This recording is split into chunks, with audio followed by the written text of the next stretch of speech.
Hello, my self doctor Himani. और आज मैं जिस टॉपिक में बात करूँगी वो है एलर्जिक राइनाइटिस।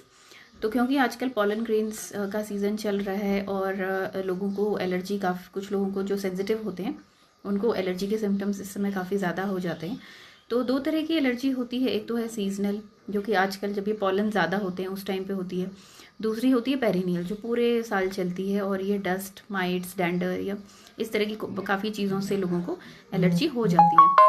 तो एलर्जी में क्या होता है कि आपकी बॉडी में जब भी कोई एलर्जन एंटर करता है तो कुछ इम्यूनोग्लोबुलिन ई जो होता है वो एक्टिवेट होके बाकी आपके मास्ट सेल्स होते हैं उसके अंदर हिस्टामिन होता है उसको रिलीज़ करता है।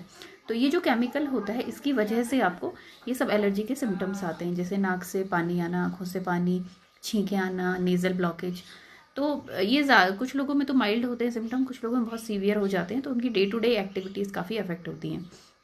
ज़्यादातर लोग क्या करते हैं इसके लिए एंटी हिस्टामिनिक्स ले लेते हैं और उससे क्या होता है टेम्परेरी रिलीफ तो उनको मिल जाता है, लेकिन लॉन्ग टर्म में वो काफ़ी दिक्कत पैदा करता है, क्योंकि आपकी जो इम्यूनिटी है जब तक आप उसको जड़ से जो प्रॉब्लम है ठीक नहीं करेंगे तो वो बार बार आपको, क्योंकि एलर्जन को तो आप पूरी तरह से हटा नहीं सकते एनवायरनमेंट में, लेकिन आपकी जो टेंडेंसी है ससेप्टिबिलिटी है उसको आप दवाई से ठीक कर सकते हैं।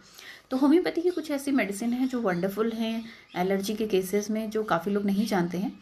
तो सबसे पहले आती है सैबेडिला। सैबेडिला क्यों बहुत ही इफेक्टिव मेडिसिन है एलर्जिक राइनाइटिस के लिए, लेकिन बिना डॉक्टर के परामर्श के आप इसको यूज़ ना करें, क्योंकि वही आपको डोज इसकी सही बताएंगे और आपके केस में कौन सी वाली सूटेबल है ये बताएंगे।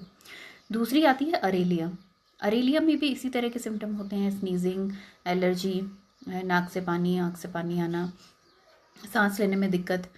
इसके अलावा नेट्रोम्यूर एक मेडिसिन है। नेट्रोम्यूर में क्या होता है कि नाक से बहुत ज़्यादा पानी आता है, बिल्कुल जैसे वाइटिश जो डिस्चार्ज होता है, ट्रांसल्यूसेंट डिस्चार्ज इसमें होता है। और इसके अलावा मेडिसिन आती हैं नक्स वोमिका। नक्स वोमिका का जो पेशेंट होता है बहुत इरिटेबल होता है और नाइट के टाइम उसको एग्रावेशन होता है। जैसे कुछ पेशेंट आते हैं, जैसे नाक रात को हमारी नाक बंद हो जाती है, सांस लेने में दिक्कत होती है, तो आप नक्स यूज़ कर सकते हैं। और इसके अलावा और भी मेडिसिन है, जैसे एलियम सीपा। एलियम सीपा में क्या होता है कि नाक से बहुत ज़्यादा पानी निकलता है और बहुत ही बर्निंग डिस्चार्ज होता है, नाक पूरी छिल जाती है उससे। तो एलियम सीपा ऐसी कंडीशन में दी जा सकती है। इसके अलावा आर्सेनिकम एल्बम है और डीप एक्टिंग मेडिसिन हैं जो आपकी पूरी केस हिस्ट्री के हिसाब से चूज़ की जाती हैं और वो आपको लॉन्ग टर्म में पूरी तरह से इस प्रॉब्लम से राहत दे देती हैं।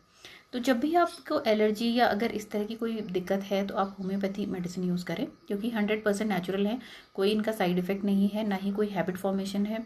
आपकी इम्यूनिटी पे ये कोई भी बुरा असर नहीं करते हैं, सप्रेस नहीं करते, ना ही पैलिएट करते हैं। आपके जो सिम्टम्स हैं उनको क्योर करते हैं। तो लॉन्ग रन में होम्योपैथी आपको अच्छे रिजल्ट देती है। और आपको अगर कोई डाउट हो इस रिगार्डिंग तो आप मुझे यहाँ पे मैसेज कर सकते हैं या कंसल्ट करने के लिए व्हाट्सअप कर सकते हैं। Thank you.